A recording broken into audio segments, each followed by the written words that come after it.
दोस्तों आज हम जानेंगे कि कैसे आप धन पे सुपर ऑर्डर सेट करके अपनी ट्रेडिंग इन्वेस्टिंग को और भी इम्प्रूव कर सकते हो।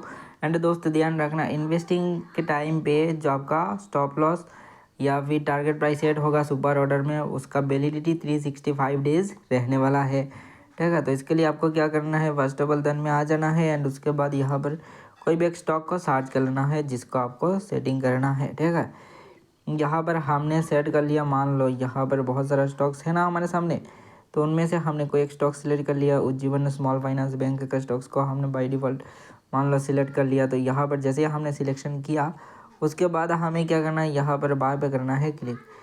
जैसे ही हमने बाय पे क्लिक किया तो बाय पे क्लिक करने के बाद यहाँ पर देख सकते हो इन्वेस्टिंग का एक ऑप्शन है।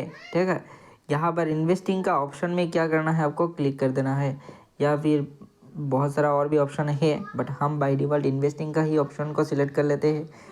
एंड उसके बाद हमें क्या करना है, यहीं पे ही सुपर ऑर्डर का एक ऑप्शन दिख रहा होगा, जो सुपर ऑर्डर का ऑप्शन है इसमें क्लिक करना है।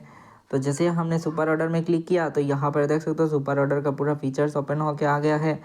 यहाँ पर आप मार्केट प्राइस या फिर लिमिट प्राइस में स्टॉक्स को बाय कर सकते हो, यहाँ पर अपने हिसाब से क्वांटिटी डाल सकते हो, यहाँ पर आपका स्टॉक का सेलिंग का टारगेट सेट कर सकते हो, स्टॉप लॉस सेट कर सकते हो। देन यहाँ पर ट्रेल जंप भी आप अपने हिसाब से सिलेक्ट कर सकते हो। ठीक है, यहाँ पर ट्रेल जंप का भी ऑप्शन है। अब देखो दोस्त, यहाँ पर क्या है कि देखा जाए तो यहाँ पर मार्केट प्राइस में है ना, तो यहाँ पर हमने मार्केट प्राइस को यहाँ पर सिलेक्ट कर लिया। मान लो अभी के टाइम पर जो प्राइस चल रहा है 34 रुपीज़ का भाव में हमने सेटिंग कर लिया। टारगेट 35 रुपीज़ 27 का रख दिया। स्टॉप लॉस को भी यहाँ पर सेट करके रख दिया है।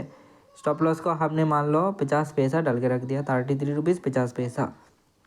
ठीक है, अब क्या है यहाँ पर देखो दोस्त, सब कुछ तो सेट हो गया है, लिमिट प्राइस भी सेट हो गया, टारगेट प्राइस, स्टॉप लॉस। अभी मान लो इसी प्राइस में स्टॉक्स बाय हो गया 34 रुपीज़ के भाव में।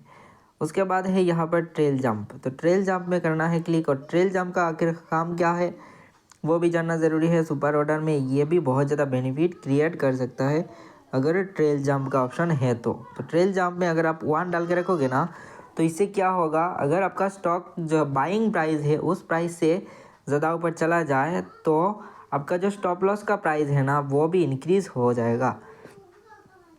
फॉर एग्ज़ाम्पल आपने बाय किया 34 रुपीज़ के भाव में और स्टॉप लॉस 33 रुपीज़ 50 पैसा डाल के रख दिया, और स्टॉक्स का प्राइस क्या हुआ 35 रुपीज़ तक चला गया बाय करने के बाद।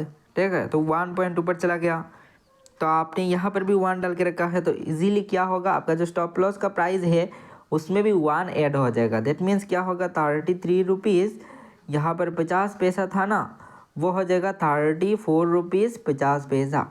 समझ रहे हो, तो ये ऑटोमेटिकली चेंज हो जाएगा। और उसके बाद जो स्टॉक का प्राइस अगर ऊपर ना जाके नीचे ही आना स्टार्ट हो जाए तो 34 रुपीज़ यानी कहा जाए तो 50 पैसे के भाव में ही स्टॉक जो है वो सेल हो जाएगा। समझ रहे हो, तो स्टॉक्स ऑटोमेटिकली सेलिंग कर दिया जाएगा। ठीक है, तो यही है सबसे बढ़िया चीज़ दोस्त। जब आप बाय करोगे तो उसके बाद अगर पॉइंट इंक्रीज़ होता है ट्रेल जाम के बाद सेट करने के बाद, तो स्टॉप लॉस इंक्रीज़ हो जाएगा पॉइंट इंक्रीज़ होने से।